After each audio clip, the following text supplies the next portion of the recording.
नमः सिद्धेभ्यः।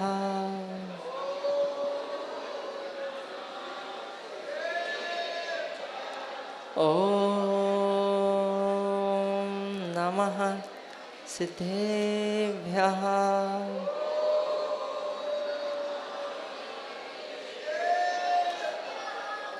ॐ नमः सिद्धेभ्यः।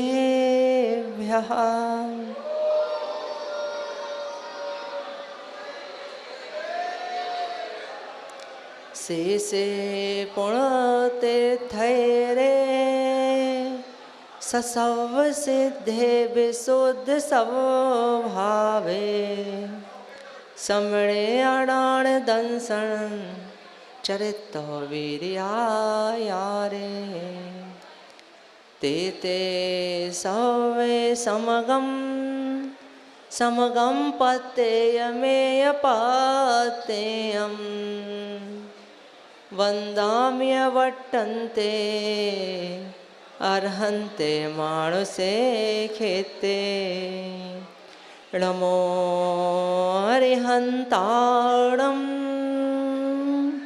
नमो सिद्धाणं नमो इरियाणं नमो झायाणं नमो लोये सवसाहुणम्।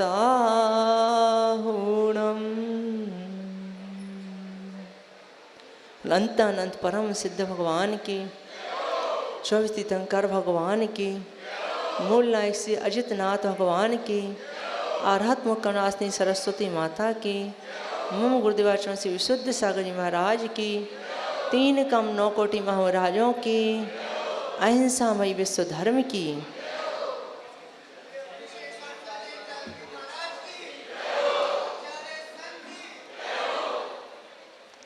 भावबंधुओं,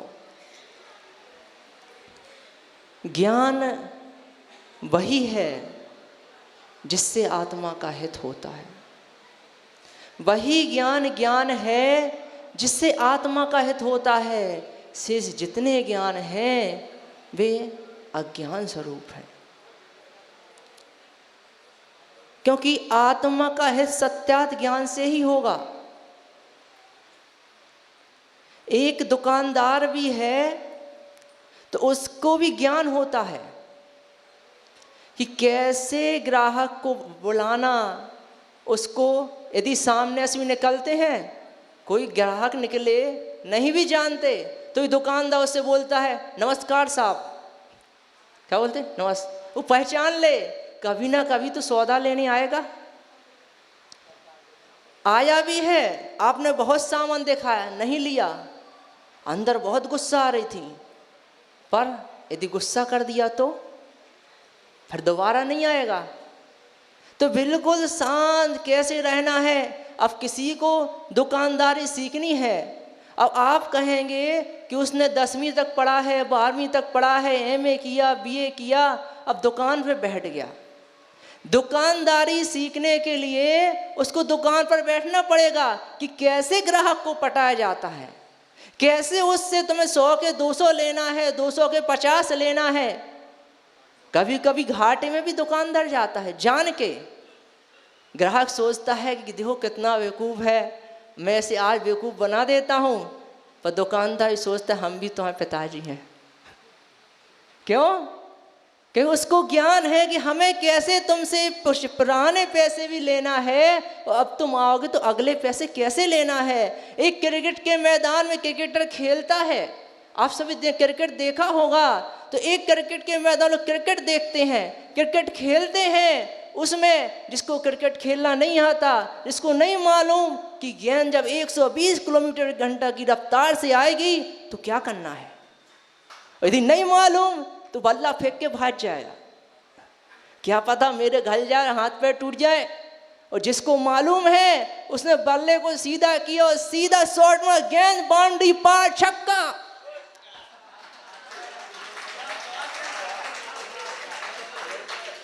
ये भी ज्ञान है, ये मत समझना कि ज्ञान नहीं है, ये भी ज्ञान है कि कौन सी गेंद पर किस ओर मारना है, कितनी धीमे बल्ला मारना है, कितनी जोर से मारना है, कि आगे बढ़ के मारना है कि वहीं खड़े होके मारना है। ये भी ज्ञान है। ये मत समझना कि जो किताब में लिखा है, जिसने पढ़ लिया, जो बच्चे खेल रहे हैं अज्ञानी है, कुछ नहीं जानते, दिन भर खेलता रहता है, कुछ नहीं करता। आप खेल के बताओ। कोई कहता है दुकानदार है, अज्ञानी है, पढ़ा लिखा नहीं इसलिए दुकानदारी कर रहा है। ठीक है, तुम करके बताओ, कर सकता है क्या? एक सर्विस वाले व्यक्ति को जो नौकरी करता है, यदि उसको एक दुकानदार के सामने बिठा दिया जाए, गद्दी पे बिठा दें कि तुम दुकानदारी करो, तो नहीं कर पाएगा वो। ऐसी एक क्रिकेट के मैदान में किसी MA BA कर लिया, मास्टर बन गया, डिग्री पा ली, उसको बल्ला पकड़ा दिया, बता दिया कि तुमको बस कुछ नहीं करना है, जैसे ही गेंद आए तुम्हें बल्ला मारना है, और जैसे ही गेंद आई उसने बल्ला उठाओ, घुमाया, गेंद पीछे बल्ला आगे, क्या हुआ? इसलिए हर प्रकार का ज्ञान चाहिए। एक वक्ता भी होए तो वक्ता को भी मालूम होता है कि सामने जो लोग बैठे हैं वो किस रुचि के हैं। वो कहानी सुनना चाहते हैं,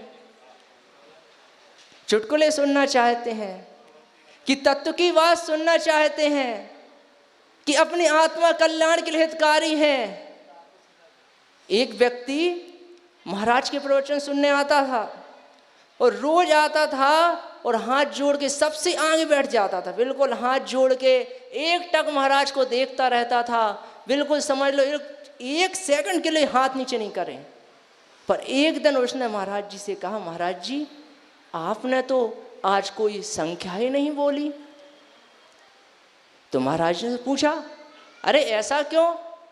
बोले इसलिए कि आप जो भी संख्या प्रवचन में बोलते थे, मैं उस संख्या पर दाव खेलता था, सट्टा लाता मैं जीत जाता था। आपने आज कोई संख्या ही नहीं बोली। तो अब देखो कितना ज्ञान चाहिए है कि कहाँ लगाने, कौन किस दृष्टि से आ रहा है प्रवचन सुनने को। तो ये उसका विशेषण है, उसकी विशेषता है। हर जगह चाहिए आपको। ठंडी का ज्ञान है, यहाँ तक कि भोजन का स्वाद सब लोग लेना नहीं जानते।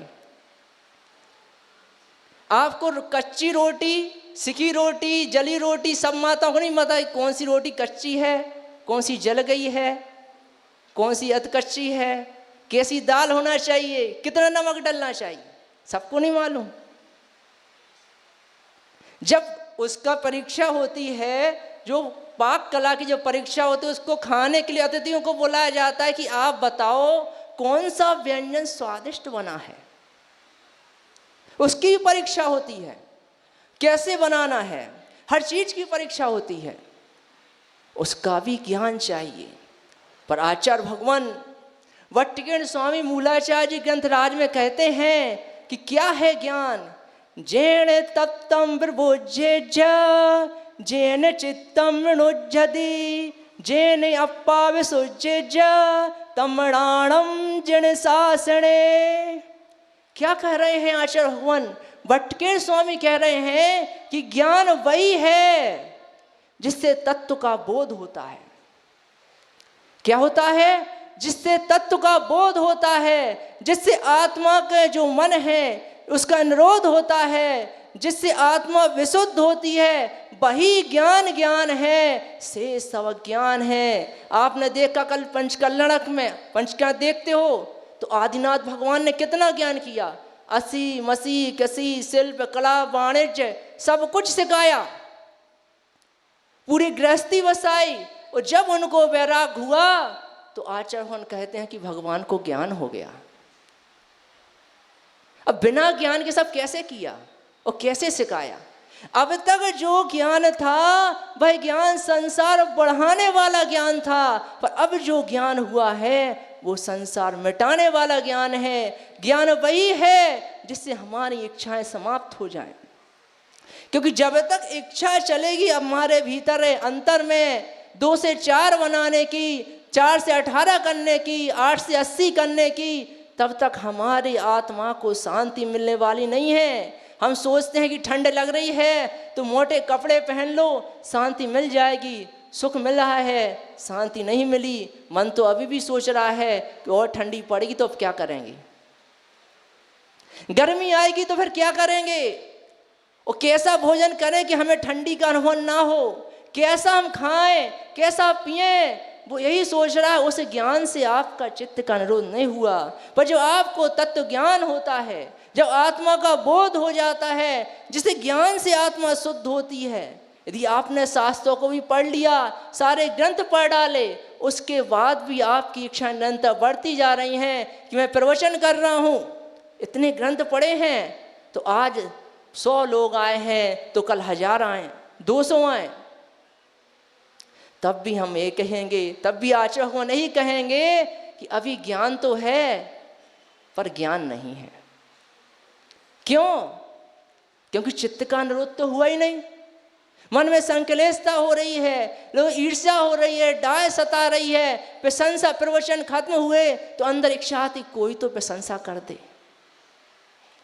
यदि किसी ने प्रशंसा नहीं की और ये कह दिया महाराज जी अच्छे प्रवचन नहीं हुए, कुछ मजा नहीं आया, तो अब जो व्यक्ति ये सोच रहा था जैसे पत्नी ने भोजन बना दिया जल गया, उसके बावजूद नहीं चाहती कि हमारा पति ये बोले कि जल गया, वो तो यही बोले अच्छा बना है।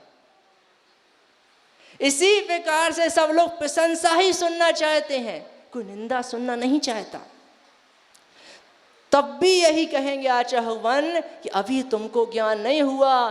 ज्ञान तो वही है, चाहे कोई तुम्हारी प्रशंसा करे, चाहे निंदा करे, चाहे सम्मान करे, चाहे अपमान करे, फिर भी किसी की तुम्हें ना ईर्ष्या हो, ना डाय हो, ना किसी से राग हो, ना द्वेष हो, ना किसी को गिराने के परिणाम हो, ना उठाने के परिणाम हो, तभी कहें कि आपको ज्ञान हो गया है। अन्यथा ज्ञान नहीं हुआ। इतने 1 घंटे बैठते हैं, 1.5-2 घंटे बैठे, मंदिर में पूजा की, स्वाध्याय किया, सब कुछ किया, और यदि आपके अंदर आप गए घर और जैसे ही घर वालों ने कहा कि भी थोड़ी रुक जाओ, थोड़ी देर से भोजन देंगे, और आप आग बबूला हो गए, तो समझो क्या हुआ। वो क्या कहेगा कि देखो पिताजी भगवान की पूजा करके आए, कुश्ती लड़के आए हैं। क्यों? क्योंकि भगवान की पूजा करके आए, वो भी जिन देव की, जिनकी वीतराग छवि को देख के नन अविराम हो जाते हैं। हिंसक से क्रूर प्राणी भी उनके प्रति शांत बैठ जाते हैं, निश्चल हो जाते हैं, निश्चेत चेष्टा को देखते रहते हैं कि धन्य भगवान, इनके वीतराग छवि, इनकी जो प्रतिमा है, एक उपदेश दे रही है कि देखो कुछ मत करो, ना हाथ हिलाओ, ना पैर हिलाओ, ना साग दृष्टि करो, बिल्कुल शांत कित हो जाओ, कुछ मत सोचो। जितनी चिंताएं हैं तुम्हारे मस्तिष्क में, उनको भी पूर्ण विराम दे दो, बिल्कुल शांत। 10 मिनट के लिए भी तुम भगवान के चरणों में शांत बैठ गए तो आपके अंतर में बोलने की इच्छा ही नहीं होगी। जैसे हम 1 घंटे का मौन ले लें और 1 घंटे बाद भी यदि कोई पूछना चाहे तो ऐसा लगता है कि यदि बिना ही बोले काम चल जाए तो ठीक है। क्यों? कि जो 1 घंटे जो मौन का आनंद है वो बोलने में नहीं आता, बोलने में नहीं आएगा। और जैसे ही बोलना शुरू किया तो मौन लेना कठिन हो जाता। फिर लोग सोचते कैसे बंद हो, कैसे बंद हो। लोग भी नहीं सोचते, जो सुना रहा वो भी सोचता है कैसे रुकूं, कि कैसे मैं रुक जाऊं, कि अब बस हो गया, अब नहीं बोलना। और पर एक बार जैसे बोलना शुरू करते हैं तो बोलते ही चले जाते हैं, बोलते ही चले जाते हैं, और सामने वाला सुनता ही रुके तो हम जाएं। लोग सम्मान के लिए बैठे रहते हैं, यदि हमने अब इनकी बात नहीं सुनी तो कभी हमें सुनाने को हुआ तो ये भी चल देगा, हमारी उपेक्षा हो जाएगी, अपमान हो जाएगा, कुछ नहीं तो सुन लो। इसलिए जिन शासन में ज्ञान वही है जिससे आत्मा का हित होता है, इसलिए आत्मा का जिनको हित करना हो वो सत्या तत्व ज्ञान को प्राप्त करें और अपनी आत्मा कल्याण करें। बोले आचार्य विश्वेश्वर जी महाराज की जय। बोली मुनि श्री संजयंत सागर जी मुनिराज की।